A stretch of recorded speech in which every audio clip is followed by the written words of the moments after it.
یہ بات جو ہے یہ پاکستان میں اسی طرح رہی کہ ہر بندہ اپنی عبادت گاہ میں جا کے جس طرح عبادت کرنا چاہتا ہے عبادت کرتا ہے، کبھی کوئی ایسی رکاوٹ نہیں آتی ہے۔ اگر خدا نخواستہ کہیں بھی مائنورٹیز کے خلاف کبھی کوئی ایکشن لی جائے تو بہت زیادہ اس کے اوپر آپ کو پتا ہے کہ پروٹیسٹ آتی ہے، کیونکہ اسلام کا یہ بڑا اہم حصہ ہے کہ آپ کے ملک میں جو اقلیت ہے وہ آپ کا فرض ہے کہ آپ ان کا خیال رکھیں اور ہر طریقے سے ان کو تحفظ دیں۔ اور الحمدللہ ہمارے لیڈر عمران خان صاحب اس بات پہ ہر وقت آپ کو پتہ کوشاں ہیں کہ جو ہارمنی چاہیے کہ ہم خوش اسلوبی کے ساتھ ایک دوسرے کے ساتھ رہیں۔ الحمدللہ پاکستان کے حالات باقی ملکوں کے مقابلے میں، اور خاص طور پہ آپ دیکھیں آج انڈیا میں کتنا ظلم اور زیادتی ہو رہی ہے، اس سے ہزار درجے بہتر ہے۔ اور اللہ تعالیٰ ہمیشہ ہمیں اسی آہنگی کے ساتھ ہم ہمیشہ اکٹھے رہیں۔ میں آپ کو اس بات جو بتانا چاہتی ہوں بہت ضروری ہے۔ آج ہم ایک تاریخ کے بہت اہم موڑ پہ کھڑے ہیں۔ قائد اعظم محمد علی جناح خواب دیکھی علامہ اقبال نے کہ ہم نے ایک ایسا ملک بنانا ہے جس ملک کے اندر ہر انسان جو آزادی سے رہے، صرف جسمانی آزادی کی بات نہیں کر رہے، ذہنی آزادی کے ساتھ بھی رہے۔ اور اس خواب کو شرمندہ تعبیر قائد اعظم محمد علی جناح نے کیا۔ پاکستان وجود میں آیا 1947۔ اللہ تعالیٰ ہم سب کے حال پہ رحم کرے۔ اس 75 سال کے عرصے کے اندر بارہ دفعہ کوشش ہوئی کہ پاکستان کی توڑ پھوڑ ہو، لیکن اللہ تعالیٰ نے بڑی رحم کیا پاکستان پہ، پاکستان چل رہا ہے۔ آج جس موڑ پہ ہم کھڑے ہیں، ہمیں جسمانی آزادی تو ملی، کیا ہمیں ذہنی آزادی ملی ہے؟ نہیں ملی۔ وجہ یہ ہے کہ اگر اعظم سواتی بات نہ کر سکے ایک سینیٹر ہو کے، اور اگر بات کرے تو آپ اس کو بند کر دیں، آپ اس کے بچوں کے سامنے اس کو ذلیل کریں، آپ اس کو اٹھا کے لے جائیں، اس کے اوپر 52 FIR کریں، تو یہ کوئی ذہنی آزادی ہے؟ ہم کسی کے خلاف بات نہیں کر سکتے، کیوں؟ وجہ یہ ہے کہ جب تک یہ ذہنی آزادی نہیں ملے گی، نہ عمران خان نے چین سے بیٹھنا ہے اور نہ ہی تحریک انصاف نے چین سے بیٹھنا ہے، یہ بتا دوں نا۔ دوسری اہم چیز، ارشد شریف نے کیا کہہ دیا؟ سچ بول رہا تھا۔ ارشد شریف کیا کر رہا تھا؟ سچ بول رہا تھا نا، صحیح بات کر رہا تھا۔ آپ ہی لوگوں میں سے تھا، اس نے کتنی بڑی قربانی دی اپنے سچ کے لیے۔ آپ نے اس 5 بچوں کے باپ کو قتل کر دیا، پھر جھوٹ بولا، جھوٹ بول کے پھر اس قتل کو چھپایا۔ آپ نے کہا پاکستان میں اس کو قتل کیا تو ہمارے پہ پڑے گی، آپ نے کینیا میں جا کے قتل کیا۔ بات کب تک چھپی رہی؟ آج جب سارا انویسٹیگیشن ہو رہی ہے تو یہاں ہوا ہے کہ ٹارگیٹڈ کلنگ ہوئی ہے اور پاکستان انوالوڈ ہے اس کے اندر۔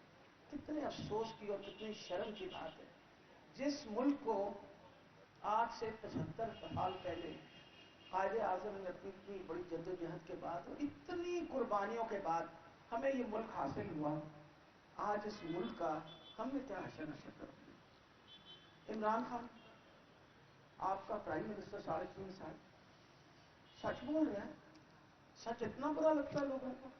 اگر ہم چور کو چور نہ کہیں تو کیا کہیں؟ مجھے یہ بتائے نا کوئی کہ اگر میں چور کو چور نہ کہوں تو کیا کہوں اس کو؟ آپ لوگ چاہتے ہیں ہم چوروں کو اپنے سر پہ بٹھا دیں اور مسلط کر لیں، اس لیے کہ ان کو خام خیالی ہے کہ وہ حکمران خاندان کے لوگ ہیں۔ مجھے تو آج تک ان کا تکبر ہی نہیں بھولتا کہ مریم نواز نے جب اس سے بات کی گئی اس نے کہا کیسی باتیں کرو، ہم حکمران خاندان ہیں پاکستان کی، حکمرانی کسی کی نہیں ہے، اللہ تعالیٰ کے بعد عوام کی ہے اور کوئی حکمرانی نہیں کر سکتا۔ پاکستان کی حکمرانی جو ہے وہ عوام کی ہے، اور ہمیشہ یاد رکھیے جب عوام کھڑی ہو جاتی ہے نا تو بڑی بڑی طاقتیں اس کے سامنے دب جاتی ہیں. اور آج الحمدللہ عمران خان نے اپنی میں کہتی ہوں جو قربانیاں انہوں نے دی ہیں، شاید ہم ساری زندگی ان کی قربانیوں کا وہ کہتے ہیں نا ایک رتی بھر واپسی نہیں کر سکتے. اس انسان نے اپنا گھر قربان کر دیا، خاندان قربان کر دیا، اور تو اور اپنی صحت کا حال دیکھ ان کا کیا کر ڈالا. یعنی آپ نے اس بندے کے اوپر گولیاں چلائی اور پھر جھوٹ بولتے. یعنی گولیاں چلانے کے بعد کوئی شرم حیا کرو، وہ کم سے کم اتنا تو ہمت ہونی چاہیے کہ جب غلط کام کیا تو پھر بتاؤ کہ غلط کیا ہے. اتنی نہیں ہمت نا، آپ نے نہیں کیا. آپ نے عمران خان صاحب کو، ان کے ساتھ جتنے ساتھی تھے، کنٹینر پہ ان کو گولیاں ماری. اور اس کے بعد وہ بندہ جو 3.5 سال آپ کا پرائم منسٹر رہا، اس پرائم منسٹر کی ایف آئی آر نہ درج ہو. کس کو آپ اس کو کہتے ہیں ہم آزاد ہیں؟ کیا ہم ذہنی آزاد ہیں؟ ہم کسی طریقے سے آزاد نہیں ہیں. اور میں آپ کو بات بتاؤں کہ اگر ہم یہاں سارے جتنے بیٹھے ہیں، کئی دفعہ لوگ مجھ سے پوچھتے ہیں کہ اس عمر میں مطلب یہ آپ کو پتا ہے جب آپ 60 سال کراس کر جاؤ تو ویسے ہی بونس میں بندہ چل رہا ہوتا ہے. تو میں تو 70 کراس کر لی ہے. تو لوگ مجھے پوچھتے ہیں کہ گھر آرام سے کیوں نہیں بیٹھ جاتی. تو میں نے ان سے کہا ہے کہ جب تک آخری سانس ہے تب تک لڑتی اس لیے رہوں گی کہ میں یہ ملک ان چوروں کے بعد نہیں چھوڑنا چاہتا. ہماری جو اگلی نسل ہے اس کے ساتھ ہم نے یہی کچھ کرنا ہے کہ سارے چور چکے ان کو دے دیں گے.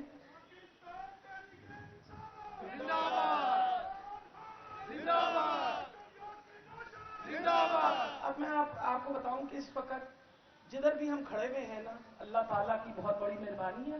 آپ کو پتا ہے تحریک انصاف کس سے ڈر رہی، وہ پی ڈی ایم کس سے ڈر رہی ہے؟ وہ آپ سے ڈر رہی ہے. ان کو یہ ڈر ہے کہیں بھی الیکشن کرایا تو یہ سارے نکل آئیں گے باہر. تو انہیں نہیں نکلنا نا، اور ووٹ کنہیں دینی ہے؟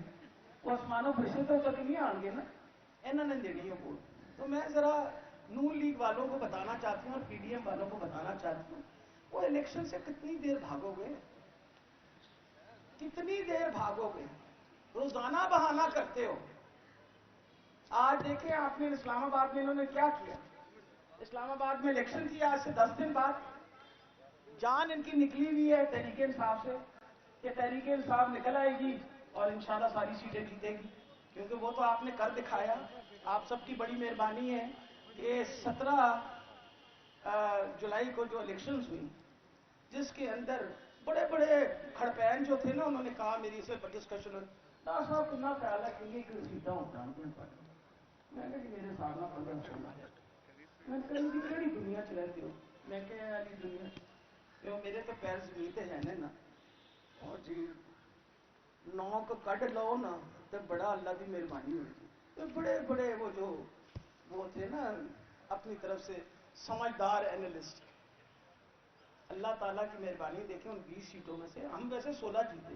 ہر مرتبہ میں اس لیے کہتی ہوں کہ وہ جو ایک سیٹ پنڈی کی ہے نا، وہ بھی تمہیں بھی پتا ہے کہ میں نے سارے بھائی لوگ لے گئے انہوں نے سیٹیں. میں تو پتا ہے نا 40 ووٹ کے اوپر انہوں نے ہیرا پھیری کی اور ہماری سیٹ لے گئے.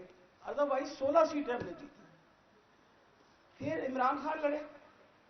عمران خان صاحب الیکشن لڑے اور ان 8 الیکشن میں خان صاحب 7 سیٹیں جیتے. آپ کو اور مجھ کو اور سب کو پتا ہے کہ کراچی کی سیٹ کیسے ہاری گئی.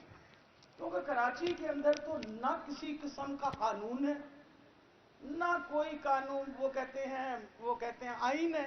ہر چیز کی وہ دھجیاں اڑ دیتے ہیں. اس لیے عمران خان کو انہوں نے جان بوجھ کے وہاں ہرایا. ورنہ اگر ملک کی 7 سیٹوں پہ خان جیتا تو 8ویں پہ کیوں نہ جیتتا. کیونکہ کیا کراچی کے اندر آپ کا مطلب اس وقت دودھ یا شہد کی نہریں بہنی شروع ہو گئی کہ لوگ نہ ووٹ ڈالتے عمران خان کو.